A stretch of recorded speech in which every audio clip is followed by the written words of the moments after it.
Boa noite, paz esteja com todos. Esse é o dia 65 dos 100 dias de milagres. Eu queria falar um pouco sobre o tema desse dia de hoje, que é semente. Vou falar um pouquinho aqui do que eu entendi sobre o devocional e tudo mais. Queria começar falando que a palavra de Deus é muito clara naquilo que Ele quer falar. É muito clara. Em tudo que Ele quiser falar, Ele vai ser muito claro com a gente. Então, vou começar falando aqui sobre a palavra da semente. Que está lá em 2 Coríntios. Está lá em 2 Coríntios, capítulo 10, versículo... Não pesquisei muito. Mas está lá em Coríntios, que fala da palavra de semente. Tudo que você colhe, tudo que você planta, você colhe. Tudo que você meia, você vai colher. Será que você está semeando uma coisa ruim? Será que você está plantando uma coisa ruim, que você vai colher lá no futuro, que vai ser uma coisa ruim? Ou será que você está colhendo, ou será que você está plantando uma coisa boa? Porque o que Deus quer fazer na nossa vida é muito grande.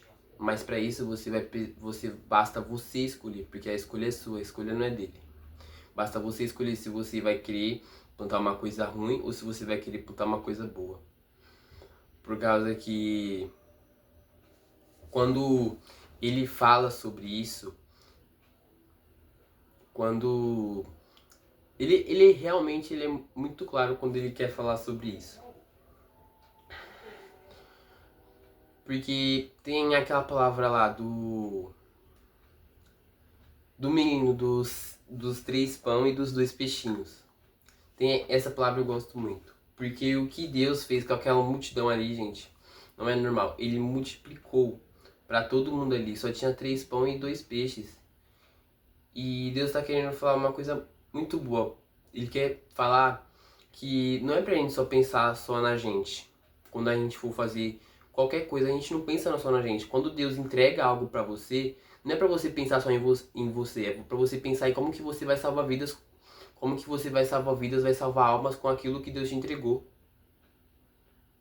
Aqui, o que Deus te entregou não é só pra você não tem que pensar só no seu umbigo. Aquele menino poderia muito bem pensar só naquele umbigo dele e só comer os 3 pão e os 2 peixes, só ele comer e não falar pra ninguém e deixar quieto. Ele podia fazer isso, mas não, ele fez, ele procurou quem? Ele procurou o mestre. Ele procurou Jesus, ele falou: Jesus, isso aqui que a gente faz. Jesus foi lá e multiplicou. Jesus pode multiplicar muitas e muitas vezes na sua vida, mas só basta você querer. Só basta você chegar pra Deus e falar: Deus, eu quero isso aqui, isso aqui. Mas às vezes Deus não dá, porque ele vai ver que você vai pensar só no seu umbigo e você não vai, como eu posso falar, você não vai compartilhar aquilo com as pessoas. Jesus pode muito bem te dar uma casa, pode muito bem te dar um carro, pode muito bem te dar viagem para outro país. Ele pode muito bem fazer isso.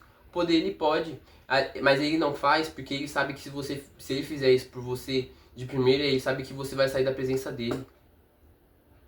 Ele sabe que você vai sair da presença dele, porque quando a gente, mesmo quando a gente tá bem, quando a gente tá bem assim espiritualmente, tudo, às vezes a gente nem ora, às vezes a gente nem busca a presença de Deus. Por que a gente só busca a presença de Deus quando a gente tá mal? Por que a gente só busca a presença de Deus quando a gente quer alguma coisa de Deus? Por que a gente não busca por prazer? Esses dias a gente tava no Ruios e a Mel fez uma pergunta: por que você ama Deus? Agora eu só pergunto: por que você ama Deus? Agora eu sei a resposta. Eu amo Deus porque eu quero. Eu amo Deus porque eu quero. Não foi só por causa que Jesus morreu porque ele enviou o único filho dele. E se ele não tivesse feito isso, você ainda amaria Deus? Eu amo Deus porque eu escolho, porque eu quero amar a Deus. Agora eu faço essa pergunta pra você: será que você ama Deus de verdade mesmo? Ao ponto de, você sofrer igual o Jó sofreu. Deus tirar tudo de você e será que você ainda vai crer nele? Será que você ainda vai acreditar nele? se ele fazer isso com você?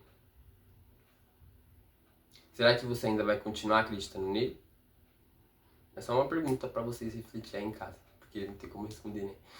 Mas enfim, então, quando vocês for fazer qualquer coisa, ora antes. Veja aquilo que você está plantando, veja aquilo que você está fazendo, porque você vai colher lá na frente. Você vai colher. Então plantem coisas boas. E é essa palavra desse dia que eu queria deixar pra vocês.